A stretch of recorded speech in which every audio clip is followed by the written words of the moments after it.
अस्सलाम वालेकुम, मैं हूं ज़ाहिदा। उम्मीद करती हूँ आप सब खैरियत से होंगे जहां भी होंगे। नाज़रीन, आज इलेक्शन कमीशन का फैसला आना था और सबको बेसब्री से इंतज़ार था। ख़ास तौर पर हुकूमत को, पीडीएम को, इत्तेहादी जमातों को शादियाने बजाने थे उन्होंने कि आज कोई ऐसी खबर आ जाएगी, पीटीआई पर पाबंदी लग जाएगी, खान साहब को नाअहल करार दिया जाएगा। लेकिन ऐसा नहीं हुआ।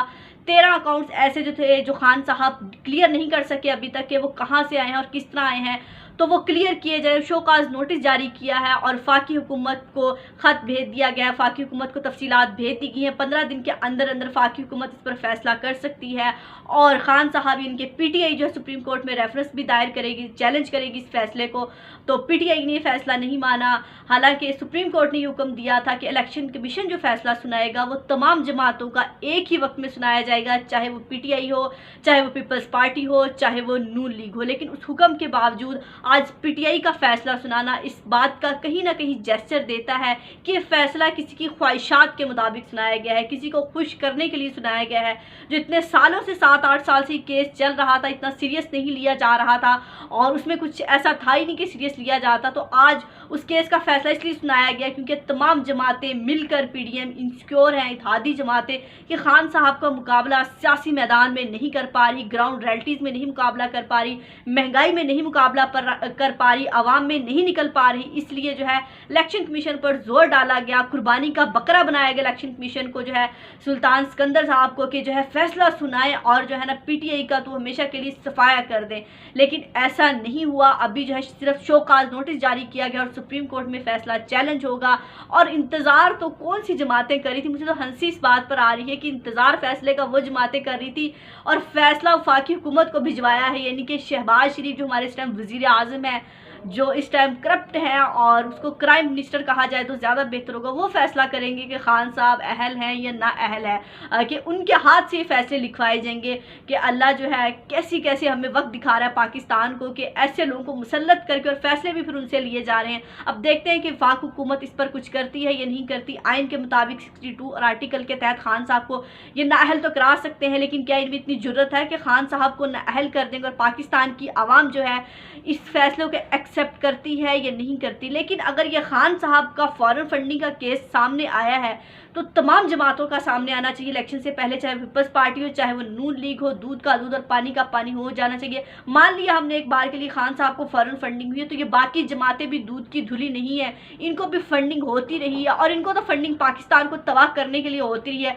30 साल में पाकिस्तान को तबाह करने का जो इन्होंने बेड़ा उठाया था वो यकीनन आज कामयाब हो चुके हैं। पाकिस्तान को हर जगह से इन्होंने तबाह कर दिया है और फिर भी अभी तक कहते हैं कि हमें पाकिस्तान से प्यार है और खान साहब के नाम पर आज ये खुश हो रहे हैं कि खान साहब के उससे साथ सादिक और अमीन का जो लकब सुप्रीम कोर्ट ने दिया था आज वो हट गया। लेकिन वो नहीं हटा क्योंकि अभी तक हतमी फैसला नहीं आया। अभी मिठाइयाँ खाने में जल्दी मत करें कि आप लोग हमेशा रसगुल्ले जल्दी खा लेते हैं, फिर रसगुल्ले वो आपके गले की हड्डी बन जाते हैं।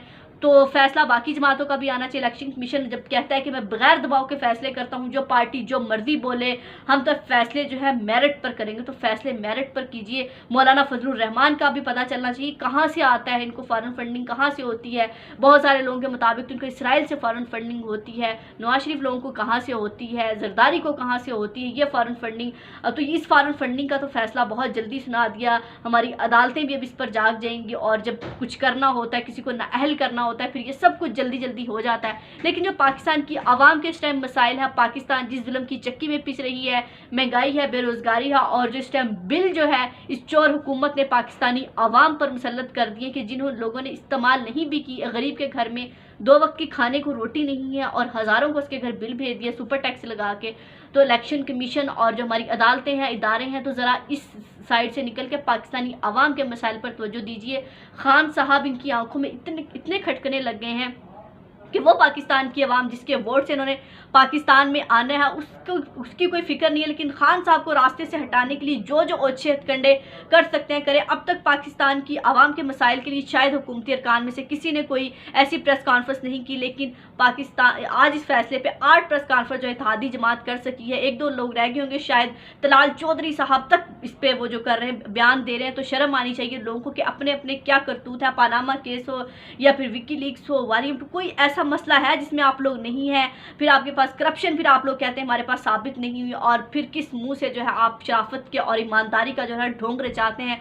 मरियम नवाज जो एक साबिक़ वज़ीर आज़म की बेटी है, किसी सरकारी ओहदे पर नहीं है, सरकारी प्रोटोकॉल लेके आती जाती हैं और आज वो कह रही हैं कि हक़ पे फैसला हुआ है। यही अदारे थे जिन्होंने परसों जो है वज़ीर आला का फैसला सुनाया था अदलिया का, तब आप लोगों के इदारों पर यकीन नहीं था, खान साहब लाडले थे। आज खान साहब के खिलाफ फैसला सुना दिया तो इदारे भी बहुत मोतबर हैं, इदारे भी बहुत अच्छे हैं और इन इदारों से अच्छा तो कोई हो ही नहीं सकता जितने आज हैं। आज मेरिट पे फैसला सुनाया गया है। तो ये जो आप लोगों ने गड़ा खोदा है, कल को अगर सुप्रीम कोर्ट में खान साहब ने चैलेंज कर दिया, वहाँ पर खान साहब सच्चे साबित हो गए, अपने खोदे हुए गड़े में आप लोग ना गिर जाएंगे, क्योंकि सुप्रीम कोर्ट पीपल्स पार्टी को भी नाअहल कर सकती है और नून लीग पर भी बैन लगा सकती है। वैसे अगर सुप्रीम कोर्ट ना भी लगाए तो पाकिस्तान की आवाम अब आप लोगों को कबूल नहीं करेगी, क्योंकि अब वो वाली आवाम नहीं रही कि अगर सुप्रीम कोर्ट ने फैसला सुना भी दिया तो चुप करके पाकिस्तान की आवाम एक्सेप्ट कर लेगी। खान साहब ने जुमेरात को एहतजाज की कॉल दी है, एहतजाज के लिए भी लोग निकलेंगे और उसके बाद अगर सुप्रीम कोर्ट ने कोई ऐसा फैसला सुना दिया, लोगों का यही कहना है कि ऐसे ही सुप्रीम कोर्ट फैसला सुना देगी, हम ऐसे कबूल नहीं करेंगे।